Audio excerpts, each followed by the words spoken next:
Hai, selamat datang kembali di Mimin Art Channel. Tentunya penasaran kan dengan alur cerita selanjutnya? Yuk kita langsung saja dengerin ceritanya. Bab 42. Anissa yang merasa langit mulai gelap bangkit dari duduknya dan berjalan ke tepi jalan menunggu sebuah ojek online yang dipesannya datang. Setelah ojeknya datang, Anissa langsung bergegas pulang. Dia tidak sadar jika sedari tadi dia sedang diikuti oleh bibi dan sepupunya. Sesampainya di kosan, Anissa langsung masuk ke dalam kamar dan merebahkan tubuhnya di atas kasur. Tak selang lama terdengar pintu diketuk dari luar. Anissa membuka pintu dan kaget melihat bibi serta sepupunya ada di sana. "Bibi, Sinta, kok kalian bisa di sini?" tanya Anissa kaget. "Memang kenapa kalau kita ke sini? Gak boleh," tanya Sinta ketus. Namun langsung dikasih peringatan oleh sang mama. "Bukan begitu, kalian tahu aku di sini dari siapa?" tanya Anissa lagi. "Dari siapa itu gak penting, yang penting bibi kesini berniat baik padamu," ujar sang bibi. "Maksud bibi?" tanya Anissa lagi. "Apa nggak sebaiknya kita bicara di dalam saja?" tanya sang bibi. "Oh silahkan masuk Bi, Sinta, maaf. Tapi ini Anissa nggak punya minuman atau makanan buat disuguhkan," ujar Anissa. Sinta dan Bibi Murni terlihat kaget dengan fasilitas yang ada di kamar Anissa.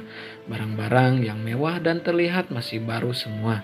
"Ini semua barang-barangmu? Ternyata kamu berbohong selama ini, bilangnya nggak punya uang, tapi setelah keluar dari rumahku, kamu malah jadi kaya seperti ini," ucap Sinta. "Ini hadiah dari tempatku bekerja," ujar Anissa. "Sudah, Bibi kesini mau bicara serius sama kamu," ucap Bi Murni. "Duduk dulu saja Bi, gak enak kalau sambil berdiri." "Maaf, di sini gak ada tempat duduk jadi lesehan saja," ujar Anissa. Dengan sedikit enggan, Bi Murni dan Sinta duduk di karpet yang sudah Anissa gelar. "Bibi mau bicara apa?" tanya Anissa. "Begini Nisa, sebelumnya Bibi sama Sinta minta maaf karena selalu menyakitimu, selalu menghina dan menjadikanmu babu di rumah Bibi. Bibi benar-benar menyesal karena telah menyia-nyiakan kamu. Bibi mau minta kamu buat balik ke rumah Bibi lagi. Di rumah serasa hampa gak ada kamu Nis. Kamu juga boleh kok bawa barang-barang kamu ini ke rumah," Bi Murni menjelaskan dengan ekspresi meyakinkan. "Anissa udah memaafkan Bibi dan Sinta sejak dulu kok. Tapi maaf, Anissa nggak bisa pulang ke rumah Bibi. Anissa sudah nyaman tinggal di sini," tolak Anissa. "Bibi mohon pulanglah ke rumah Bibi. Bibi janji nggak akan memperlakukanmu seperti pembantu lagi." Bi Murni terus memohon pada Anissa. "Anissa tetap nggak bisa Bi," ucap Anissa. "Baiklah, kalau kamu nggak mau tinggal di rumah Bibi, tapi setidaknya besok malam bisa kan makan malam di rumah Bibi sebagai permohonan maaf Bibi dan Sinta. Bibi harap kamu mau datang ya," ucap Bi Murni. "Kalau itu akan Anissa usahakan Bi, tapi Anissa nggak bisa nginap di sana," ujar Anissa. "Tidak masalah, kalau begitu kita pamit pulang dulu ya Nis," pamit mereka. Setelah kepergian Bibi dan sepupunya, Anissa mengunci pintu kosan dan langsung masuk ke dalam kamar. "Mereka tahu aku di sini dari mana? Cindy, gak mungkin sih. Kan dia nggak pernah bareng sama mereka.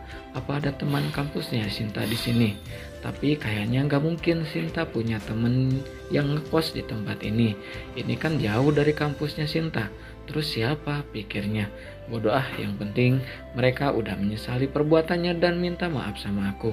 Semoga saja mereka benar-benar menyesali perbuatannya," gumam Anissa. Di tempat lain, Bi Murni dan anaknya tersenyum kegirangan. Karena pancingannya untuk Anissa berjalan dengan mulus, Bi Murni menelepon orang yang meminjamkannya uang yaitu Pak Hendrik, seorang juragan besar di pinggir kota. "Halo Pak, saya ada tawaran menarik Pak Hendrik sebagai tebusan hutang-hutang saya," ujar Bi Murni. "Tawaran apa? Kamu yakin itu bisa menebus semua hutang-hutang kamu yang banyak itu?" tanya pria itu. "Bapak tenang saja, ini jauh lebih bernilai dibandingkan dengan hutang saya," ucap Bi Murni. "Apa itu?" tanya pria itu. "Aku kasih satu keponakanku yang cantik dan pastinya masih gadis untukmu. Bagaimana?" ujar Bi Murni. "Kamu yakin dia masih gadis?" Kamu jangan mencoba menipuku dengan seorang wanita, ujar sang pria di seberang. Saya serius Pak, saya pastikan dia masih gadis dan siap untuk dinikmati olehmu, ujarnya. Baiklah, aku menerimanya, tapi jika dia sudah ada di tanganku, kamu tidak boleh mengambilnya kembali. Dan jika dia terbukti sudah tidak perawan, kamu harus membayar hutangmu 3 kali lipat dari hutangmu yang sekarang, tegasnya. Bimurni menelan ludah kasar mendengar ucapan pria itu. Saya janji dia masih perawan, kamu gak usah takut karena dia tidak akan mengecewakanmu, ujar Bimurni. Baiklah, kapan saya bisa bertemu dengannya? Tanya sang pria. Besok malam di rumahku, jawab Bimurni. Baik, saya akan ke sana, ujar pria itu. Pria itu pun mematikan sambungan teleponnya. Bimurni dan anaknya berteriak kegirangan di dalam mobil. Mah, nanti kalau Anissa udah dibawa sama Pak Hendrik, aku mau jual semua barang-barang Anissa yang ada di kosan dia. Aku yakin harga barang-barang itu sangat mahal. Dari merek saja udah kelihatan kalau itu barang mahal, ucap Sinta. Ya, kamu benar. Nanti kita bagi dua hasilnya, kita bisa bebas dari hutang dan kaya lagi setelah ini. Ide kamu memang cemerlang, puji Bimurni pada anaknya. Ya dong, siapa dulu, ucap Sinta dengan bangganya. Ya sudah, kita pulang sekarang. Aku gak sabar nunggu besok malam. Pasti seru, ujar Sinta lagi. Mereka pulang dengan perasaan yang gembira. Esok harinya setelah pulang kerja, Anissa bersiap untuk ke rumah Bimurni. Anissa menuju rumah Bimurni dengan menggunakan ojek online. Sejak Anissa punya aplikasi ojek online, dia lebih memilih menggunakan ojek online daripada menggunakan angkutan umum lainnya. Karena selain lebih praktis, juga lebih cepat sampai tujuan. Anissa sampai di rumah Bimurni disambut dengan sambutan yang hangat, sangat berbeda dengan pertama kali dia datang dari desa dulu. Ayo masuk, pamanmu sudah menunggu di ruang makan, ujar sang bibi. Anissa masuk dan benar saja Paman Arya sudah menunggunya di ruang makan. Anissa, apa kabar nak? Paman rindu sekali sama kamu. Paman Arya yang langsung bangkit dan memeluk Anissa. Anissa baik paman. Paman apa kabar? Tanya Anissa sembari membalas pelukannya. Paman baik juga, ayo kita makan sama-sama, ujar sang paman. Anissa mengangguk dan duduk di salah satu kursi. Beberapa saat kemudian datang seorang pria dengan tubuh tinggi besar memasuki ruang makan. Pak Hendrik, Mah, kok ada dia di sini? Apa mama belum melunasi hutang mama? Tanya Paman Arya pada istrinya. Mama yang undang dia ke sini, Pak. Silakan Pak Hendrik, kita makan dulu ya. Oh iya, kenalkan ini Anissa, dia keponakan kami yang paling cantik, ujar Bimurni. Ayo sayang, kenalan sama Pak Hendrik, dia orang baik kok, kita habis Bimurni. Saya Anissa om, ujar Anissa. Saya Hendrik, ternyata kamu lebih cantik dari yang saya kira ya. Senang berkenalan denganmu cantik, ujar Pak Hendrik. Anissa hanya menganggukkan kepalanya. Mereka makan dengan tenang tanpa percakapan apapun. Hanya Anissa yang terlihat tidak nyaman karena sejak tadi Pak Hendrik selalu mencuri pandang pada Anissa. Setelah makan malam selesai, Bimurni memberikan sebuah salad buah pada Anissa. Bibi tadi buatin salad buat khusus buat kamu sayang. Kan dulu kamu suka banget sama salad buah kan? Ini untukmu, ucap Bimurni seraya memberikan 1 cup salad buah dan membagikannya juga pada semua orang yang ada di meja makan. Makasih Bibi, ucap Anissa. Bimurni dan Sinta tersenyum sinis saat melihat Anissa mulai memakan salad itu dengan lahap. Tak lama setelah memakan salad tersebut, Anissa merasa pusing dan akhirnya pingsan. Paman Arya terlihat sangat panik dengan keadaan Anissa dan istrinya pun berpura-pura panik seperti sang suami. Biar saya bawa dia ke rumah sakit Pak, ujar Pak Henry. Ya kita harus segera bawa Anissa ke rumah sakit, ujar Paman Arya. Biar Pak Henry saja yang membawanya, kita tunggu kabarnya di rumah saja Pak, ujar Bimurni. Saya ikut, saya khawatir sama Anissa, ujar Paman Arya. Pak, udah biarkan Pak Henry saja, kita di sini saja, percayalah. Pak Henry pasti bisa menjaga Anissa, ujar Bimurni pada suaminya. Akhirnya Paman Arya dengan terpaksa tidak ikut serta untuk membawa Anissa ke rumah sakit. Mobil yang membawa Anissa melaju dengan cepat di jalan. Sedang dari kejauhan, dua orang pengawal dari Rehan menghubungi Randy sembari terus mengikuti mobil yang membawa Anissa pergi. Pengawal itu terus membuntuti mobil yang membawa Anissa. Pak Hendrik yang membawa mobil itu merasa sangat senang karena wanita yang dia dapatkan sangat menarik menurutnya. Saking senangnya, dia tidak sadar jika ada mobil lain yang membuntutinya dari belakang. Nah, segitu dulu ya bab 42-nya. Lanjut nggak ya? Dilanjut dong, ditunggu ya. Bab 43. Setelah mendapat kabar tentang Anissa dari pengawal, Randy langsung menghubungi bosnya.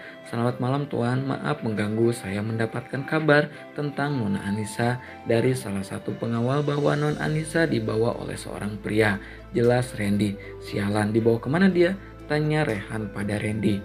"Saya belum tahu pasti tuan, karena sekarang para pengawal masih membuntuti mobil yang membawa Nona," jawab Randy. "Sherlock, lokasinya pada saya, sekarang kita ke sana," titah Rehan. "Baik tuan," jawab Randy. Rehan mematikan sambungan telepon dan langsung mengambil kunci mobilnya. Di ruang tamu, Rehan bertemu dengan kedua orang tuanya dan juga sang adik yang baru pulang dari rumah sakit. "Mau kemana, Ray? Adikmu baru pulang dari rumah sakit loh, kok kamu malah pergi?" ujar sang mama. "Saya ada urusan, lagian sudah ada kalian yang menjaganya," ujar Rehan yang terus berjalan melewati mereka. Rehan pun tidak menghiraukan Rehan pun tidak menghiraukan sang adik yang terus memanggilnya. Dia mengemudikan mobilnya dengan kecepatan di atas rata-rata setelah mendapatkan lokasi Anissa. Untung saja suasana jalan tidak begitu ramai sehingga memudahkan dia untuk menyalip mobil lainnya.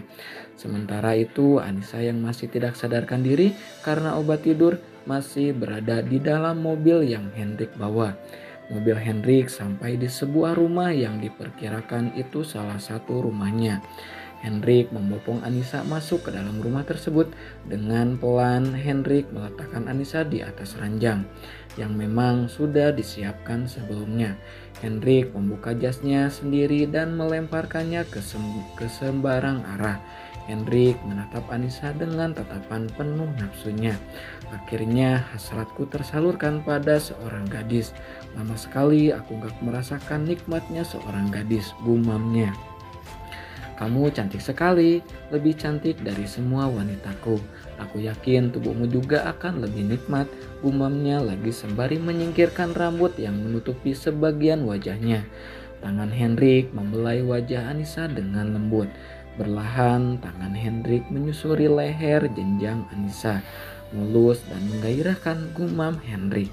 Lalu tangannya mulai turun ke bawah leher membuka satu persatu kancing kemeja yang Anissa pakai. Saat sedang membuka kancing terakhir, mata Anissa berlahan terbuka. Kau bangun cantik," ucap Hendrik. "Aku di mana?" tanya Anissa yang masih belum sepenuhnya sadar. "Kami ada di tempat yang akan membawamu pada kenikmatan dunia sayang," ucap Hendrik dengan tatapan penuh nafsunya. Kamu?" Anissa tersadar sepenuhnya dan melihat orang yang ada di rumah bibinya dan begitu terkejut saat mendapati kancing bajunya sudah terlepas semua. Anissa langsung menutupi tubuhnya dengan kedua tangannya. Apa yang kamu lakukan padaku?" ucap Anissa terbata. "Tenang sayang, aku gak akan nyakitin kamu kok. Aku akan memberikan kehangatan di malam yang dingin ini," ujar Hendrik seraya membelai rambut Anissa. Jangan sentuh saya." Anissa berusaha mendorong tubuh Hendrik dari hadapannya. Namun dengan tubuh Anissa yang jauh lebih kecil dari Hendrik, Anissa tidak bisa melawan orang tersebut. Hendrik menyeret Anissa dan merebahkannya ke tengah ranjang dan mengangkat kedua tangan Anissa ke atas kepala. "Jangan, tolong tuan, jangan." Anissa mulai menangis saat bibir Hendrik mulai menyusuri pipi dan lehernya. Tolong, jangan," teriak Anissa. Mau berteriak sekeras apapun gak akan ada orang yang mendengarnya sayang. "Kamu harus melayaniku sepanjang hidupmu karena kamu di sini sebagai pelunas hutang bibimu. Jadi kamu akan selamanya bersamaku, paham? Bentak Hendrik. Anissa hanya menangis sesegukan saat mendengar perkataan Hendrik. Dia dijadikan tumbal untuk melunasi hutang-hutang bibinya. Anissa tidak menyangka dengan perbuatan keji yang bibinya lakukan padanya. Jadi, diam dan nikmati saja semua ini.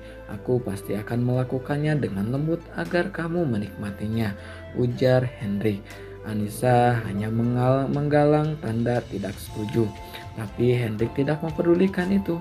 Dia terus menciumi pipi dan leher jenjang Anissa dengan penuh nafsu. Anissa hanya bisa menjerit dan berteriak karena memberontak pun dia sudah tidak sanggup lagi. Saat Hendrik ingin bercumbu lebih jauh lagi, pintu kamar itu didobrak oleh seseorang. Terlihat 4 orang masuk ke dalam kamar tersebut. Brengsek, berani-beraninya kamu menodai dia. Rehan tanpa ampun langsung menarik tubuh Hendrik dan memukulnya dengan membabi buta. Siapa kamu? Jangan ganggu urusanku, ucap Hendrik saat melihat orang-orang itu masuk ke kamarnya. Anissa yang terlepas dari Hendrik langsung duduk menekuk kakinya dan memeluk tubuhnya sendiri agar tubuh bagian depan yang terbuka tidak terlihat. Saya calon suaminya dan kamu sudah menodai calon istri saya. Dasar brengsek, ucap Rehan masih terus memukul Hendrik dengan kerasnya. Tubuh Hendrik memang lebih besar daripada Rehan. Namun kekuatan Rehan justru jauh lebih besar dari Hendrik sehingga dengan mudahnya Rehan bisa mengalahkan Hendrik. Randy dan pengawal langsung mengikat Hendrik dan membawanya keluar. Rehan langsung mendekati Anissa yang masih terlihat shock dengan kejadian itu. Jangan sentuh aku, gumam Anissa dengan mata terpejam dan wajah tertunduk dengan tangan yang terus memeluk kakinya. Ini saya Rehan, saya tidak akan menyakitimu, percayalah, ucapnya. Ayo buka matamu, lihat saya Rehan, ucapnya lagi. Anissa membuka mata dan melihat dengan jelas bahwa yang ada di depannya memang benar Rehan. Anissa langsung memeluk Rehan dengan erat. Aku takut, mereka jahat, gumam Anissa. Tenang, saya akan melindungimu di sini.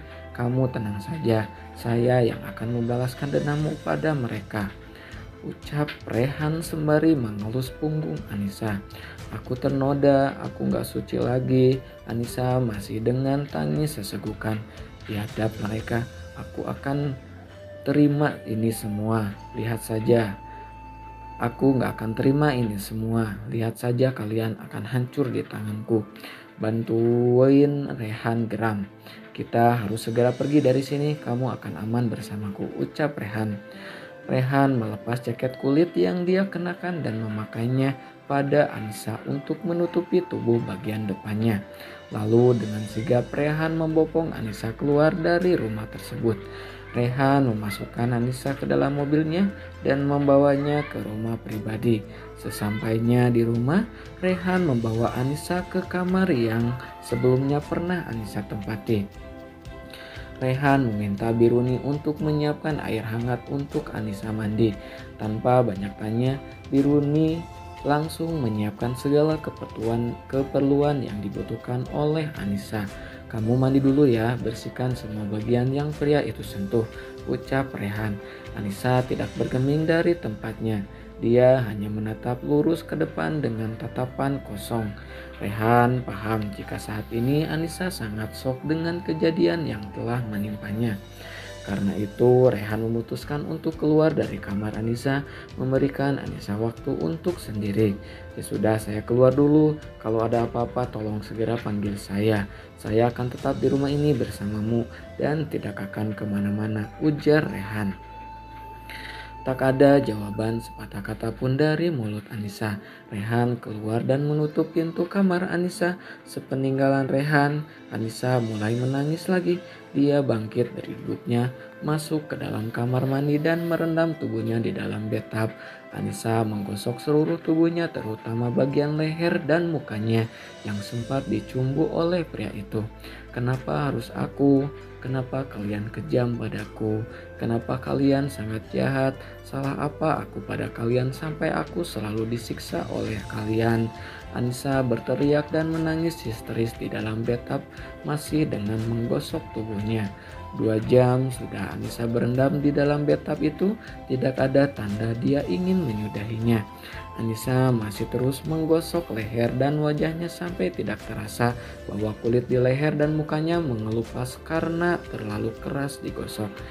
Biruni yang bermaksud mengantar teh hangat untuk Anissa mendapati kamar itu kosong. Biruni memanggil Anissa namun tidak ada jawaban sama sekali. Biruni turun menemui Rehan yang sedang fokus dengan laptopnya. "Maaf tuan, non Anissa nggak ada di kamarnya. Bibi panggil-panggil juga nggak ada jawaban," ujar Biruni. "Mungkin dia lagi mandi, Bi. Tadi saya turun agar dia bisa mandi," ucap Rehan. "Tapi tuan, turun sudah sangat lama, apa mungkin Nona mandi selama itu?" ujar Biruni. Rehan menghentikan pekerjaannya dan melihat arloji yang melingkar di tangannya. Dan benar, ini sudah lebih dari 2 jam sejak Rehan turun. Rehan bangkit dan berlari menuju kamar Anissa. Dia memanggil Anissa namun tidak ada jawaban apapun. Rehan juga mengetuk pintu kamar mandi yang ternyata terkunci dari dalam. "Nis, apa kamu masih di dalam?" tanya Rehan. Hening, tak ada jawaban. Rehan berusaha memanggilnya kembali. "Anissa, Nisa, kamu dengar aku? Kamu di dalam kan? Ayo keluar, kamu sudah terlalu lama mandinya," teriak Rehan. Lagi-lagi suara hening, tak ada jawaban. Tak ada jawaban apapun dari dalam. Karena panik, Rehan mendobrak pintu kamar mandi dan masuk ke dalam. Rehan tercengang ketika melihat Anissa bersandar tak sadarkan diri di dalam bathtub. Tubuhnya yang terendam air sabun hanya terlihat kepalanya saja. Tanpa berpikir panjang, Rehan mengangkat tubuh Anissa yang berbalut busa ke atas ranjang. Biruni pun tidak kalah kaget saat melihat Anissa tidak sadarkan diri. "Bi, tolong bantu saya bersihkan tubuh Anissa dan pakaian-pakaian yang hangat. Saya akan menghubungi dokter," titah Rehan. "Baik tuan," ucap Biruni. Rehan bukan tidak nafsu dengan melihat Anissa tanpa busana, namun dia masih punya akal sehat yang kuat untuk tidak menyentuh wanita yang belum jadi istrinya. Maka dari itu dia meminta Biruni untuk menguruskan karena dia tidak ingin akal sehatnya akan hilang jika berlama-lama melihat tubuh polos Anissa. Rehan keluar kamar dan menghubungi dokter Robert untuk memeriksa Anissa. "Tuan, Nona Anissa sudah selesai dibersihkan," ucap Biruni. "Terima kasih Bi, tolong tunggu dokter Robert di depan. Sebentar lagi dia akan datang ke sini," ujar Rehan. "Baik tuan," jawab Biruni. Biruni langsung turun ke bawah dan menunggu dokter di teras rumah. "Kenapa kamu jadi begini? Kamu udah banyak menderita selama ini. Aku tahu keluarga pamanmu yang melakukan ini. Kamu tenang saja. Saya akan membalaskan dendammu pada mereka semua," gumam Rehan sembari mengelus kepala Anissa. Tidak lama kemudian Biruni masuk bersama dokter Robert. Dokter itu pun langsung memeriksa keadaan Anissa. "Bagaimana keadaannya dok?" tanya Rehan. "Dia hanya kedinginan karena terlalu lama berendam di dalam air.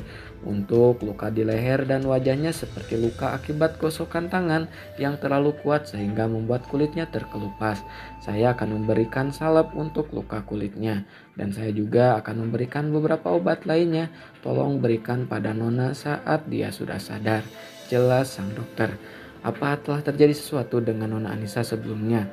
tanya sang dokter kemudian. "Ya, ada kejadian besar yang menimpa dia sebelum saya membawa ke sini," ujar Rehan.